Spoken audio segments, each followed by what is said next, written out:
ये हमारा ज्योमेट्री का प्रीवियस ईयर क्वेश्चन है जो एसएससी ने कई बार पूछा है और इस कॉन्सेप्ट पे बेस्ड क्वेश्चन पूछते ही रहता है। कभी कोई से एंगल पूछ लेता है, कभी कोई से एंगल पूछ लेता है एसएससी। तो इसका हम जानते हैं कैसे सॉल्व करते हैं इस क्वेश्चन को। तो पहले क्वेश्चन पढ़ लेते हैं। त्रिभुज ए बी सी की भुजा बी सी को डी तक बढ़ाया जाता है। एंगल ए बी सी और एंगल ए सी डी के समद्विभाजक बिंदु ई पर मिलते हैं। यदि ए बी बराबर है ए सी तो एंगल बी ई सी 35 डिग्री है, 35 डिग्री है। तो एंगल ए बी सी का माप ज्ञात करें। तो हम देख लेते हैं। पहले हम बनाते हैं एंगल, त्रिभुज ए बी सी।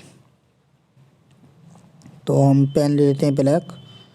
पहले त्रिभुज बनेगा, पहले बना लेते हैं त्रिभुज। ये बन गया हमारा त्रिभुज ए, ये हमारा ए है, ये हमारा बी है, ये हमारा सी है। अब क्या बोला है सॉरी, देख लेते हैं। ए बी सी की भुजा बी सी को डी तक बढ़ाया गया। बी सी कौन सी है? बी सी हमारी ये है, बी सी ये हमारी बढ़ाई गई है डी तक। चलो साहब, बढ़ाया जाता है। तो angle A B C, angle A B C, angle A B C और angle A C D, A C D के समद्विभाजक बिंदु ई पर मिलते हैं। यानी कि इसके समद्विभाजक और इसके समद्विभाजक, समद्विभाजक ये बिंदु ई पर मिलते हैं। अब समद्विभाजक जो क्या समद्विभाजक का क्या काम होता है? समद्विभाजक जो होता है वो एंगल को बराबर बराबर भागों में विभाजित कर देता है। ये एंगल बराबर होगा इसके, अगर ये थीटा है तो ये भी थीटा होगा, और ये अल्फा है तो ये भी अल्फा होगा। ये एंगल बराबर बराबर भागों में विभाजित हो जाएंगे। अब क्या बोला है? पर मिलते हैं यदि ए बी बराबर है ए सी के, ए बी बराबर है ए सी के। चलो देख लेते हैं। ए बी बराबर है ए सी के, ए सी के, ये दोनों साइड हमारी बराबर हैं। चलो ठीक है। तो क्या पूछा है? अभी कुछ और भी दे रखा है।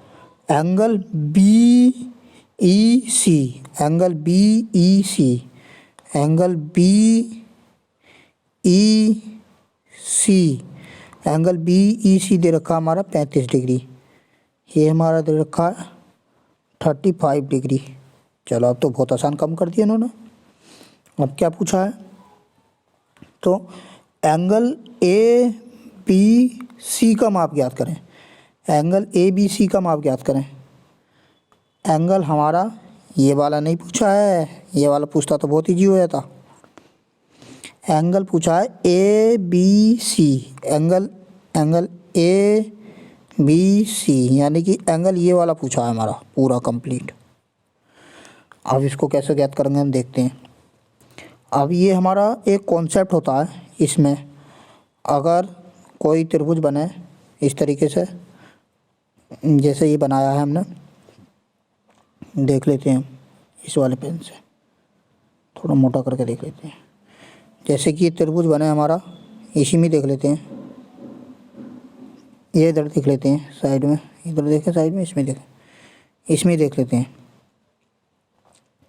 पहले इसको सोल्व कर लेते हैं फिर देख लेंगे, ठीक है। ये हमारा क्या होता है? ये हमारा 35 डिग्री दे रखा है, तो ये एंगल इसका डबल होता है। वो भी बताऊंगा कॉन्सेप्ट बाद में, पहले क्वेश्चन सोल्व कर लेते हैं, ठीक है। ये इसका डबल होता है हमेशा इस तरीके से। अगर समद्विभाजक बने, ये समद्विभाजक, ये समद्विभाजक, एक्सटर्नल एंगल का समद्विभाजक और इंटरनल एंगल का समद्विभाजक, ठीक है। तो ये हमारा हमेशा इसका दुगना होता है। अगर यहाँ 10 होता तो यहाँ 20 होता, यहाँ 50 होता तो यहाँ 100 होता, यहाँ 1000 होता तो यहाँ 2000 होता। ऐसे मान लो यहाँ 1 होता तो यहाँ 2 होता। ठीक है, अगर ये वाला दे दे, यहाँ अगर 1 हो तो यहाँ आधा होगा, यहाँ 2 होगा तो यहाँ हमारा क्या बोलते हैं इसे, कितना बताया मैंने, हाँ अगर ऐसे मान लो यहाँ 4 होगा तो यहाँ 2 होगा, यहाँ 2 होगा तो यहाँ 1 होगा। ठीक है, ऐसा होगा। ये बिंदु पे मतलब मैं लगा दी, मैंने हटा दूँ। ठीक है, अब इसको सॉल्व कर लेते हैं हम।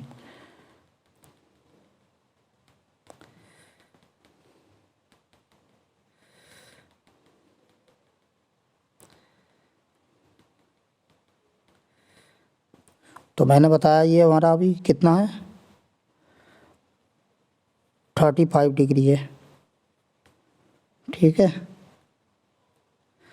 तो ये एंगल हमारा कितना हो जाएगा, 70 डिग्री हो जाएगा। ठीक, अभी मैंने बताया जी इसका डबल होगा। ये अगर हमारा 70 हो जाएगा तो अब इसमें क्वेश्चन में क्या दे रखा था हमारा, ये साइड इसके बराबर दे रखी थी। ठीक है, जब जे एंगल हमारा 70 है तो त्रिभुज के तीनों एंगल का कोण हमेशा 180 डिग्री होता है। तो ये एंगल, ये एंगल, ये एंगल कितना होगा, 180 डिग्री। अब 180 में से 70 घटा देंगे, कितना बचेगा, 110। अब ये साइड बराबर है तो इस साइड के सामने वाला एंगल इसके बराबर होगा। ये दोनों आपस में बराबर बराबर होंगे, ये साइड बराबर, दो साइड बराबर तो दो एंगल बराबर। तो अगर हम इसको 110 को 2 से डिवाइड करेंगे तो कितना आंसर आएगा हमारा, 55। तो ये भी 55 बन जाएगा हमारा, ये भी 55 बन जाएगा। तो हमसे यही वाला पूछा है, यही वाला एंगल पूछा है, तो आंसर हमारा कौन सा होगा, आंसर इसमें दे रखा है क्या, 55 दे रखा है, बी ऑप्शन होगा हमारा। ठीक है, बी ऑप्शन हमारा राइट आंसर। अब हम कॉन्सेप्ट देख लेते हैं, क्या कॉन्सेप्ट है इसके पीछे का। जैसे कि हमारा ये क्वेश्चन में बोलेगा वो, एक त्रिभुज है ए बी सी। ठीक है, ए बी सी। अब क्वेश्चन बोलेगा कि बी सी को आगे डी तक बढ़ाया जाता है। चलो ठीक है, डी तक बढ़ाया जाता है। तो एंगल बी का, एंगल बी इंटीरियर एंगल का बाइसेक्टर, बाइसेक्टर कोण को दो बराबर भागों में विभाजित कर देता है। ठीक है, और external angle, angle A, sorry इससे ले लेता हूँ, एंगल वो ए सी डी का कोण संधिभाजक है, एक्सटर्नल एंगल कोण संधिभाजक है, वो बिंदु पी पे मिलते हैं, ऐसा मान लो। तो ये एंगल जो होगा हमेशा इसका डबल होगा। अगर ये हमारा थीटा दे रखा है तो ये हमारा 2 थीटा होगा। ठीक है, यही कॉन्सेप्ट है इसके पीछे का। ठीक है, ये हमेशा कॉन्सेप्ट याद रखिएगा, जब इंटरनल बाइसेक्टर और एक्सटर्नल बाइसेक्टर बने तो ये एंगल हमेशा इसका डबल होगा, ये एंगल जो है इसका डबल होगा। ठीक है, ये हमेशा ध्यान रखिएगा। और इसमें हमारा उस पीछे वाले क्वेश्चन जो हमने करा, ये साइड बराबर बराबर दे रखी थी। तो जो साइड के सामने वाला, अगर ये साइड बराबर तो इसके सामने वाला एंगल और इसके सामने एंगल दोनों बराबर हो जाएंगे। दो साइड बराबर तो दो एंगल बराबर। ये कॉन्सेप्ट है ज्योमेट्री का पुराना। ठीक है, यही था इसमें।